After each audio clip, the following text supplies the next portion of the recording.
How do I know? My name's Carroll Shelby, and performance is my business.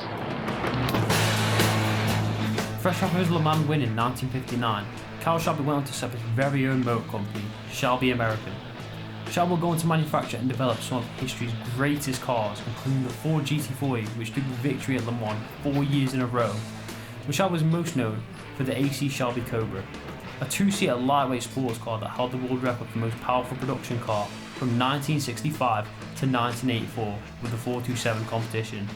That's 19 years. The Cobra would go on to become the most widely recognised sports car of all time, with its signature silhouette appearing in countless films, including the original Iron Man in 2008, and more recently, 2019's Ford v Ferrari, which retold the incredible tale of how Shelby and his team went on to defeat Ferrari at the fabled 24 Hours of Le Mans. Carroll Shelby was an innovator who produced incredible machines that pushed the boundaries of engineering and inspired thousands of people across the world to strive for perfection.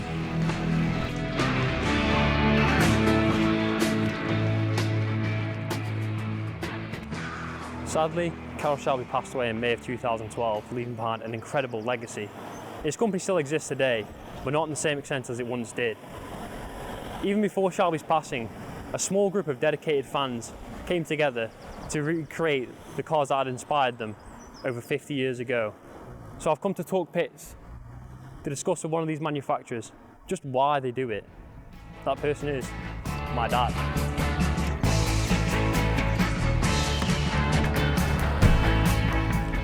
So I don't actually know a lot about my dad's business.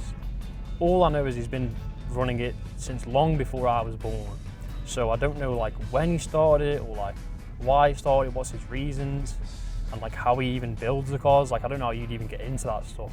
So I'm hoping to, with this interview, like uncover a lot and just see what it's all about and what drives him to make these cars for people.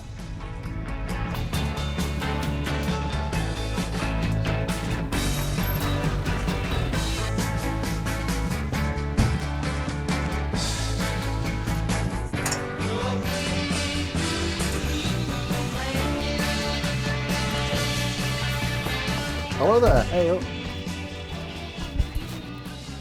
You want to come and take a look? Yeah, let's go. Let's go.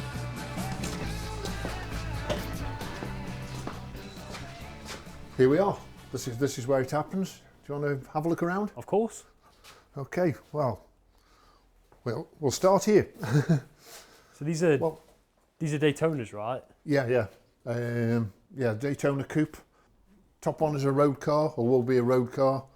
One underneath is going to be used for historic racing. And these did race at Le Mans, right? That's right, yeah.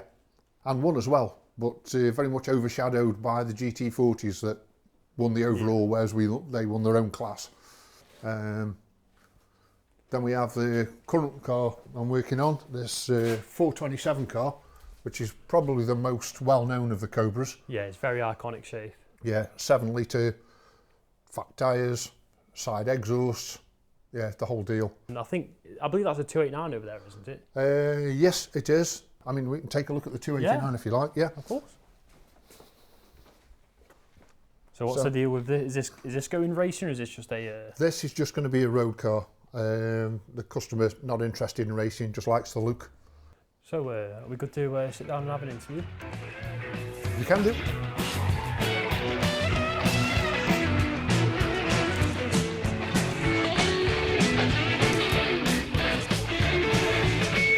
So what got you into like doing all this in the first place? From a hobby, really. I fancied a Cobra. Couldn't afford a real one by any stretch.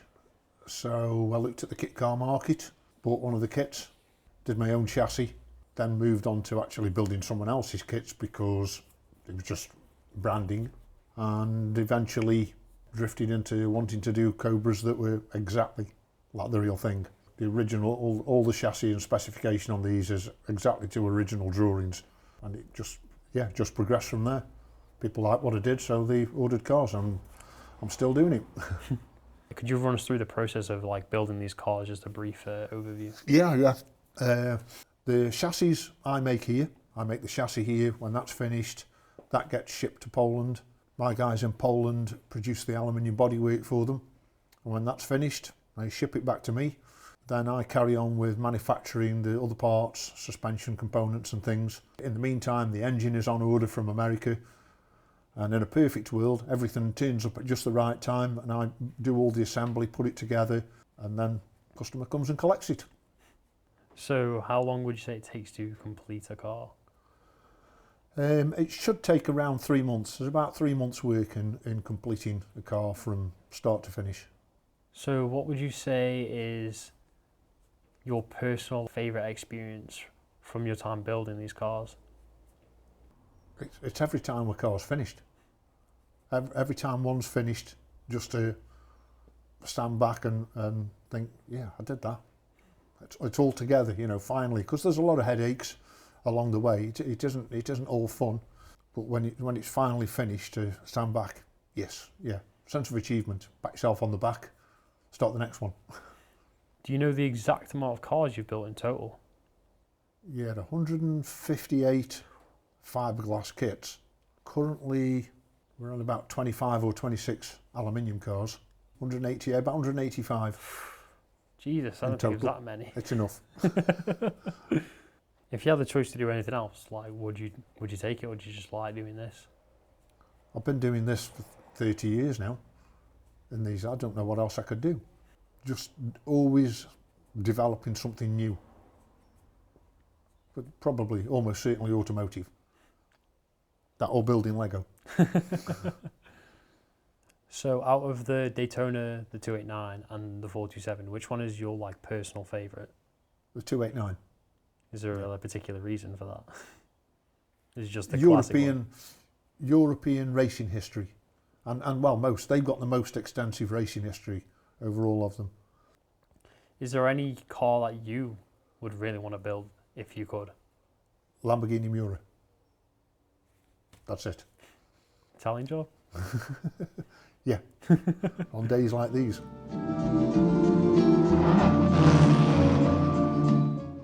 I suppose I just have one more question then. Okay. Think we could fire one off? We can give it a try. Well, let's do that.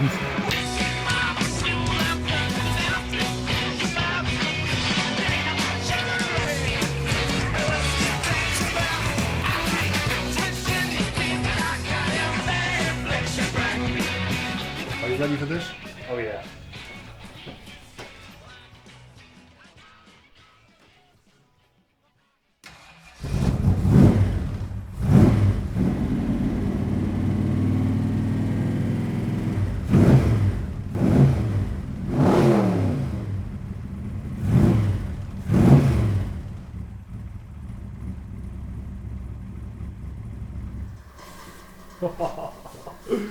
There we go.